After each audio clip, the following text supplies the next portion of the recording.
Okay, so in this video, we are going to read the palms of Sarah's hands, just like we read the bottoms of Sarah's feet. And both things will show up and reflect the same thing. And so when we're looking at the feet, we're looking at the hips, we're looking at the kidneys, the lower body, everything that's going on basically in the basement of your house. When we're looking at the hands and the arms, we're looking at our competency, how we go out into the world, how we handle our home, our heart, our feelings. The left hand is all about the heart and the feelings. The right hand is all about the world, how you lend a hand, how you ask for a hand. And so when we're reading the palms of the hands, what we're really looking at is how are we setting up our palms and how is this flowing into our shoulders? And so our hip joint and our shoulder joint are the two main joints of the body, where the hips are really the sacral plexus is like the circuit breaker of the lower body. And then the brachial plexus are the circuit breaker of the upper body. So whatever's going on in the hands and the arms and the elbows and the shoulders is going on in the upper body, right? And so there's all these like cross threadings that it's like when a fuse goes out, you're not looking for the light switch, you're going into the circuit breaker box to look at. So we're just really looking at like, what does everything look like from the outside and then how is it going inside? And so there's a few things I already see about your hands. And the first one is that she's injured her right hand. She's already had issues with her right hand. And so I always know that when I see injuries, this is the hand that you overwork. This is the hand that knows how to hold it together because it's the hand that can fall apart and be okay with it. And so we always break what we overuse. And so when I look at Sarah's hands, I can see where she goes really deep. And when I'm looking at a palm of the hand, I'm really looking at like, which is the hand that isn't as put together. And so I can see that even the way that Sarah sets up her left hand is a really perfect like angle. Maybe you turn a little bit this way, Sarah. The way that she holds this left hand is it holds just a better angle when it comes out, whereas the right hand curves in a little bit. So she holds that one a little bit close to herself. And this is the hand of the world. So it's like there's parts of the world where she's like, nah, not yet. And she holds it in, and then you can see where this actually builds is on the top of this right lung. And so she has a little bit of depression in this right lung, which is like the depressions of the world, right? It's where she's not getting enough air because she's not putting herself out there as much, where she's more honed in on her heart, on her feelings, on her home. You can even see that this lung is a little bit bigger. That's where she's more available. And so this hand is more like the innocent hand. It hasn't taken the wear and tear, right? It's really a beautiful hand that she can hold, but it's also hasn't had as much integration, hasn't worked as hard. So it doesn't have the damage, say, that this right hand has. And so I can see that what I'm looking for in the hand is like, where's your cup not holding water? And so if I were to pour water down Sarah's hand, it would all come out. And you can even see this little crease in her hand right here, this little wrinkle. This is where all the water would fall out. And so when we map the hand, just like we map the foot, the left side of the hand is the pinky side, and the right side of the hand is the thumb side. And so we have the bottom floor, which is your hips. We have the middle floor, which is your heart. And then we have the top floor, which is your vision. So you have your left eye, your right eye, your third eye. You have your left hand, your right hand, your third hand. You have your left foot, your right foot, and your third foot. And so for Sarah, when the water starts to come out, it really is where the leak is from the right eye to almost like the third eye. And then where it's a little bit crooked a little bit in her hand is right here. And so I know that this quadrant between the right eye to the left hip needs more structure because she doesn't actually move into this side of her body. And so the right eye is the goals. It is the reflections. It's really like we drop into our bodies and we reflect. And it's like, wow, this is my life. These are my memories. This is my family, all the things. The right eye is very intellectual. It's pragmatic. It's practical, right? Whereas the left eye is more like emotional and it's a little bit more in all the dimensions. And so the left hip, so where the right eye cross references is the left hip, which is really, time, embodiment, patience. And we saw that in the foot reading as well with you.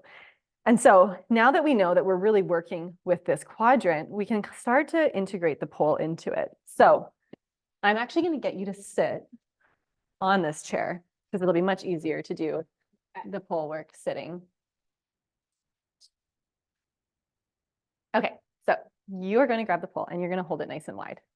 And so in my shoulder alignment series, what we're really going to be using is the pole to line up the lungs.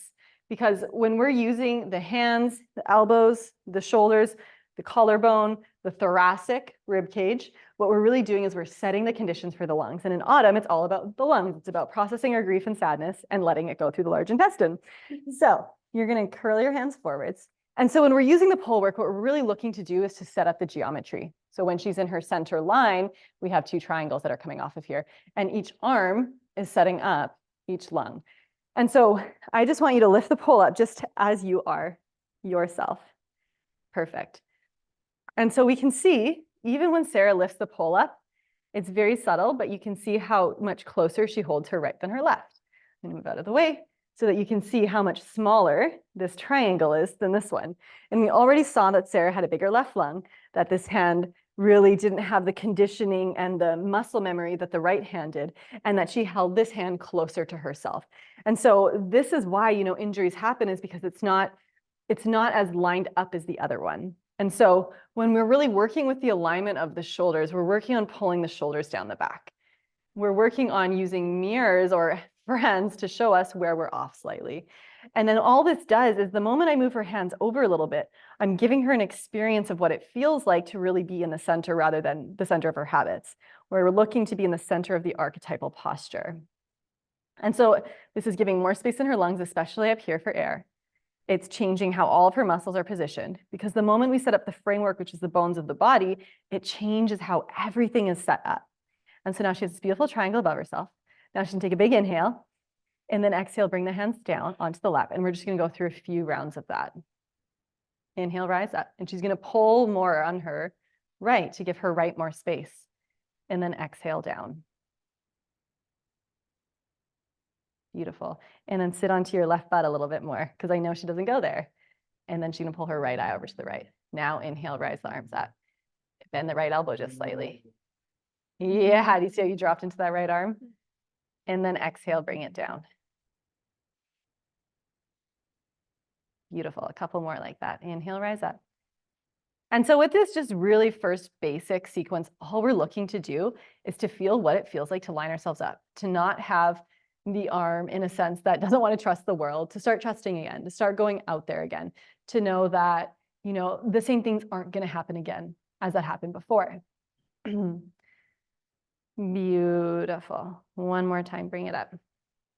And so the alignment of the shoulders really when we roll the shoulders down the back. So we roll these armpits in towards each other. Yes, because then this plugs the shoulder blade onto the rib cage so our ribs don't flare out. Because the moment the ribs flare out and the shoulder blade is poking out and we try to do anything with our arms like this, we start to tear the muscles that are attaching in the arm bones to the shoulder. So it's really important that we really know how to align the arms and see where the body is off.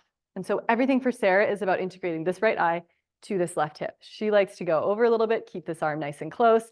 And so we're just looking to get essentially the wrinkles and the crinkles out of the body so that we can move into centered states of alignment. Because when you're centered and aligned in your body, you're centered and aligned in your life. Mm-hmm. How did that feel? So good. So good? Yeah. Amazing. And so there's so many ways you can use a pole. There's infinite ways that you can open up your arms and your shoulders. And I'll be going through all of that in my shoulder alignment series. So make sure you watch the free video. I'll link it below. And if you do want to join me, I'll link that below as well. And you'll find ways to read your own body, to look into a mirror and to find your own ways to align your shoulders and then to do all of these different pole variations.